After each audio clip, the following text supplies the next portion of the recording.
FIR register అవుతుంది. ఆ FIR register అయిన దాని ప్రకారంగా ఇన్వెస్టిగేషన్ ప్రొసీడింగ్లో భాగంగా అప్రహెన్షన్స్ అవుతాయి. వాళ్ళ కన్ఫెషన్స్ బేస్ అయ్యో లేకపోతే రికవరీస్ బేస్ అయ్యి ఫర్దర్ సెక్షన్స్ యాడ్ అవుతాయి. అది ఇప్పుడు ఒక అమ్మాయి మనకు నార్సింగ్ పిఎస్ పరిధిలో అమ్మాయి ఏమని కంప్లైంట్ ఇచ్చింది, నన్ను ఒక వ్యక్తి సంపత్ వినయ్ అనే వ్యక్తి నన్ను పెళ్లి చేసుకుంటానని చెప్పేసి నన్ను వాడుకొని మోసం చేసి వదిలేసి నన్ను కాకుండా ఇంకొక అమ్మాయిని పెళ్లి చేసుకొని వెళ్ళిపోయాడు అనే కేసు మీద basically that of the 417, 420, 376 cases register అయ్యాయి. ఆ ఇన్వెస్టిగేషన్ క్రమంలో భాగంగా అట్టి వ్యక్తి ఒక ప్రాంతంలో ఉన్నాడని చెప్పి తెలిసి ఇన్వెస్టిగేటింగ్ ఆఫీసర్ అక్కడికి వెళ్ళగా ఆ క్రమంలో అతని దగ్గర కొంత గాంజా కూడా ఉన్నట్టు తెలిసింది.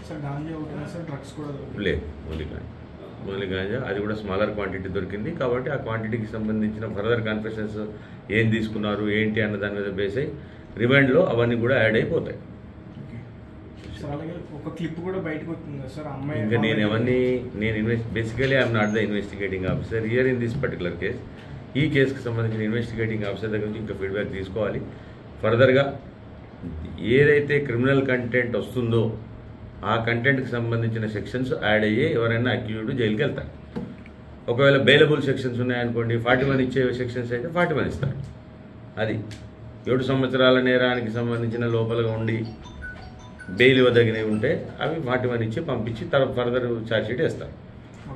7 సంవత్సరాల కంటే ఎక్కువగా ఉన్న సెక్షన్స్ అయితేనేమో డైరెక్ట్గా రిమైండ్ వెళ్ళిపోతారు. అది ఓకే.